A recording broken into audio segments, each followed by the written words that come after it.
L'interview politique d'Europe 1, Jean-Pierre Elkabbach, vous recevez ce matin François Fillon, ancien Premier ministre et député Les Républicains de Paris. Messieurs, c'est à vous. D'abord, on note en quelques heures la double répression en France et en Syrie contre Daesh, ses filières, ses agents et ses complices. Bienvenue, François Fillon, bonjour. Bonjour. Les forces de sécurité, vous avez entendu le journal d'Europe 1, sont à l'œuvre à Toulouse, Grenoble, Maubeuge, Chartres, Bobigny et jusqu'en Belgique. Il y aura donc des interpellations et des preuves. Est-ce un premier effet positif de l'état d'urgence ? Bien sûr, puis il faut rendre hommage à ces forces de sécurité qui, à la fois pendant les attentats et ensuite font preuve d'une très grande efficacité dans des conditions de travail qui sont très difficiles, de même qu'il faut rendre hommage aux pilotes français qui sont allés ce matin bombarder les positions de l'État islamique. Est-ce que vous acceptez une prolongation éventuellement de 3 mois de l'état d'urgence, puisque la question vous est posée. Jean-Pierre ce qu'il faut bien comprendre, j'ai essayé de dire ça plusieurs fois sur votre antenne, Monsieur Soto en est témoin, on est dans une situation de guerre depuis longtemps. On est dans une situation de guerre depuis le jour où nous avons décidé d'engager des opérations militaires contre l'État islamique. Et à l'époque, on avait raison de bombarder ? Et on avait raison de le faire, simplement quand on rentre en guerre, c'est pas un jeu vidéo, on expose le territoire national à des risques et il faut en tirer des conséquences. Dans le passé, quand il y a eu des situations de guerre, on a mis en place des conditions exceptionnelles pour assurer la sécurité des Français.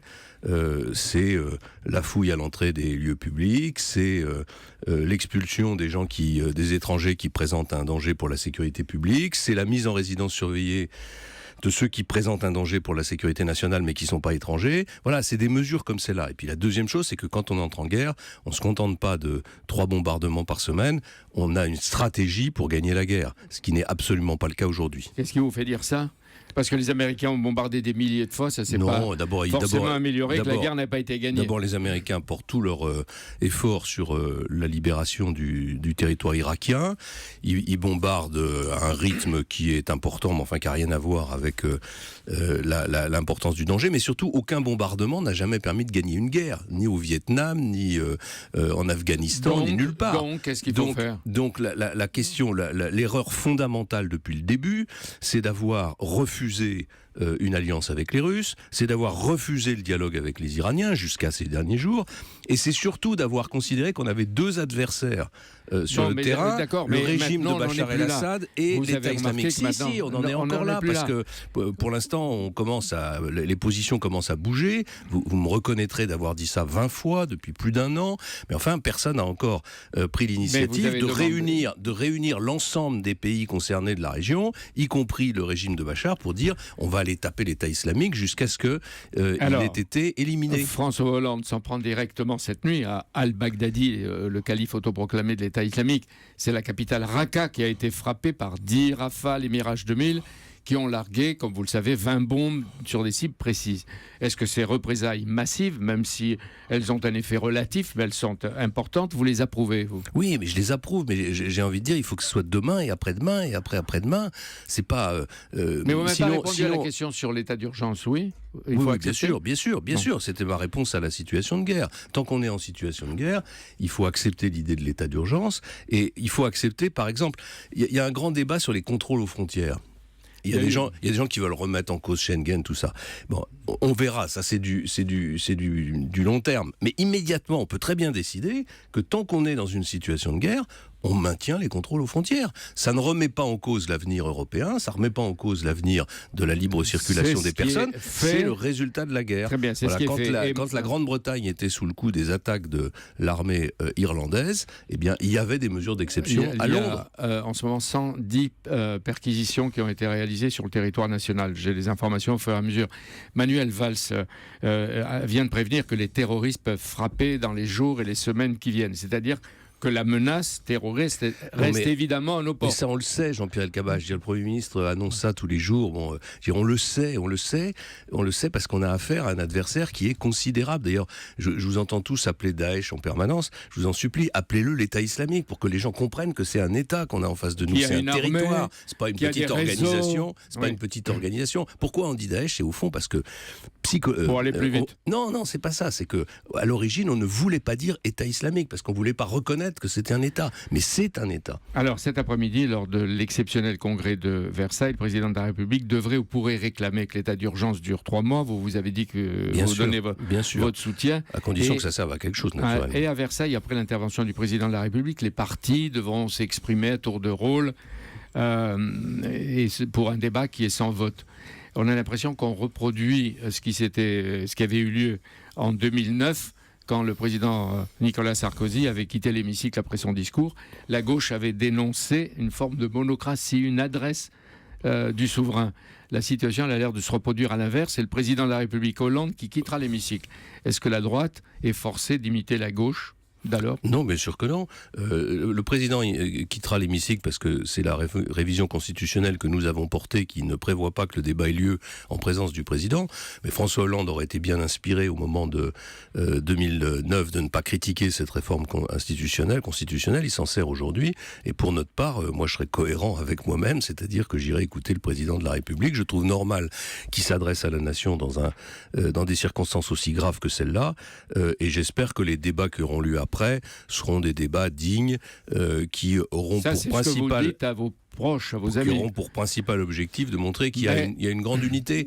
Il y a une grande unité, mais simplement, il faut comprendre que cette unité, ça ne peut pas être tous rangés derrière le président de la République qui va nous expliquer ce qu'il faut faire. Pourquoi vous avez du mal tous, chez les Républicains, parce que l'unité nationale... Parce qu'il y a eu le 11 janvier.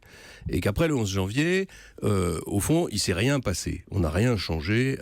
Il y a eu un texte de voté sur la lutte contre le terrorisme, mais il n'y a pas eu de réel changement, notamment de la politique étrangère et de la politique militaire de la France. Donc aujourd'hui, on ne peut pas dire au président de la République on va faire la même chose. On est obligé de lui dire l'unité. Personne ne parle de l'esprit du 13 novembre. On lui dit l'unité nationale, elle se construit ensemble. Si vous voulez la construire avec nous, il y aura une unité nationale. Si vous ne voulez pas la construire, vous prenez des sacrés risques. C'est-à-dire que vous reprenez ce que dit Nicolas Sarkozy, solidarité nationale, pour ne pas dire unité nationale. Non, moi je parle d'unité. Non, je parle d'unité. J'ai déjà dit que l'unité nationale, c'est la première réponse aux actes des terroristes. C'est la meilleure façon de réagir contre ces actes terroristes. Mais il ne faut pas qu'elle soit creuse, il ne faut pas qu'elle soit de façade, il faut qu'elle ait un contenu, il faut que les Français y adhèrent. Et vous n'êtes pas surpris de voir que cette fois encore, la gauche change et qu'elle le montre, elle porte aujourd'hui l'uniforme. Bah, écoutez, tant mieux. Enfin, je veux dire, c'est pas la première fois dans son histoire. Mais on n'a pas tellement besoin que la gauche porte l'uniforme. On a besoin